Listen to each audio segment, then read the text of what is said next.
What's up, guys? Thanks for coming back to the channel. Alright, today I'm just going to do a oil change on the Skyline. Simple, but whatever. K&N 1002 filter. I think it's the same as the 240, if my memory serves me right. And I think the drain plug was M12 1.25. I did verify Google, and it says yeah. So hopefully that's the right one.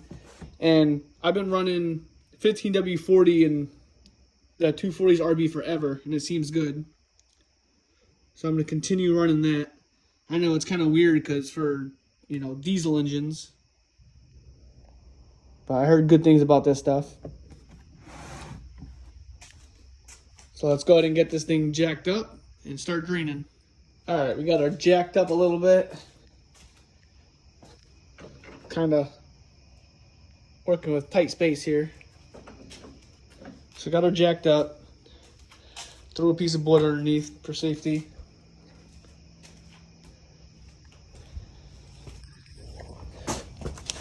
So I'm actually very surprised, but this car still has a splash shield on it.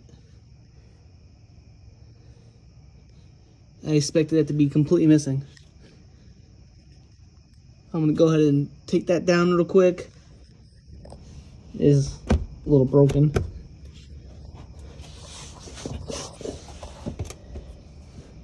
You guys think I should reuse it or just leave it off? Scratch there, crack there. I mean, I guess it's better than nothing, but it's a little beat up. Let me go ahead and drop that down. Just got the skid plate splash shield off. It was held on by 2 bolts and a half, a bumper clip, and a zip tie. Typical Nissan. So I don't think I'm gonna reuse this. That's fucked up. That's broken. Missing this whole half over here. I think I'm just gonna try to get another one and just chuck this one for now. Looks like garbage to me. Yeah, I'm not gonna reuse that. I'm sure if you're watching this video, you've probably already done an oil change on the Skyline. But anyways, there's the oil filter right down there. See the black piece sticking out? Fairly easy spot. The only thing that sucks is when you take it off, it's going to drip down. It's going to hit that black piece and then drip on the floor. So hopefully I can catch it. This one looks pretty easy to get to. On my 240, it's kind of hard. It's tight. I got a lot of wires and connections. So let me go ahead and zip that off right now. Whew, guys, damn. That filter's on there tight as shit. I got both hands on it with my drippy rubber gloves. Nothing. Use this. It's hard to get in there, but didn't budge it. I'm going to try again, but it's just really close to the harness. I don't want to put too much pressure on the harnesses there. But yeah, that shit's fucking tight. It's real tight. I'm going to try again in a minute. I'm going to try to drain the oil for maybe it'll let some pressure off. Probably not, but I'll try that. That thing is on there. All right, we got the oil draining. Put the drain plug off, oil draining. Even that bolt was on there tight as hell. I almost thought they put like Loctite on it just to fuck with the next owner. But I was able to get it off with just a closed end wrench. So it was tight, but not too tight. Tighter than I would have put it. But at least you know it's not going to fall off. So while that's draining, I'm going to go back up to the filter and see if I can pop that off. We back. Unfortunately, last night, I tried getting the oil filter off and I could not get that thing off. That thing was on there so tight. I was struggling. I almost broke my wrist. So I went to Harbor Freight. I picked up a few things.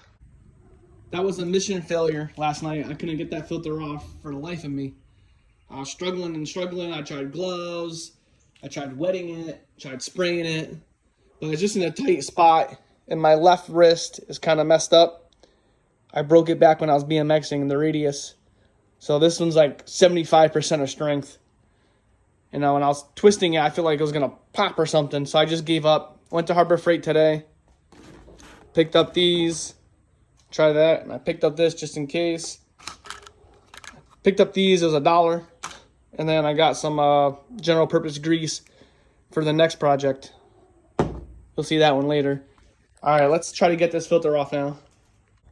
All right, so I opened the smallest one there. This one seems to fit perfectly. Just cross our fingers this works. Looks pretty good.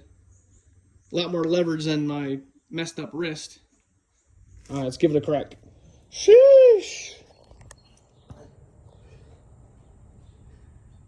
You can't even see it. Finally got that thing off. What the hell? Out of all the cars I worked on, all the cars I ever owned, that was the hardest filter ever. Look at this thing. If I didn't know any better, this was like the original filter from 1998. I thought maybe that shit was glued on there or something. Jesus. Japanese. They want everything fucking tight, I guess. So that one didn't work. I ended up opening this one. And that worked pretty good. Let me show you. So it's like a 3-arm claw. And when you turn it, it gets closer. See how it gets closer and closer? And then it finally grabs. You can't ratchet it because when you ratchet it, it gets loose again. So you gotta get it tight and then continue your whole turn. So it's a little tricky, but and it's kind of big when it opens up to get in there. But this worked pretty good. I recommend this one versus this one.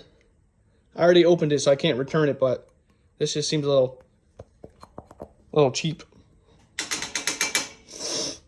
But whatever, we got it. All right, time to put it all back together. All right, let's add the oil. So I can one-hand this thing.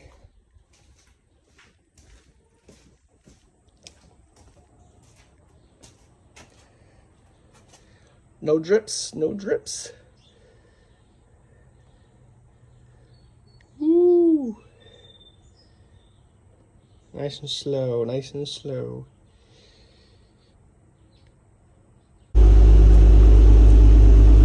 All right, we are all finished. That took way longer than it should have. Should have been like a half-an-hour job.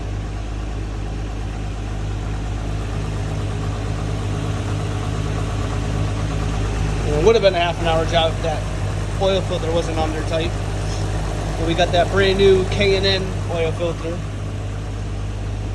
So RB25, RB20, and I believe RB26, 240SX, 300ZX. They all share the same exact oil filter. Correct me if I'm wrong with that 26, but I know the rest of them do.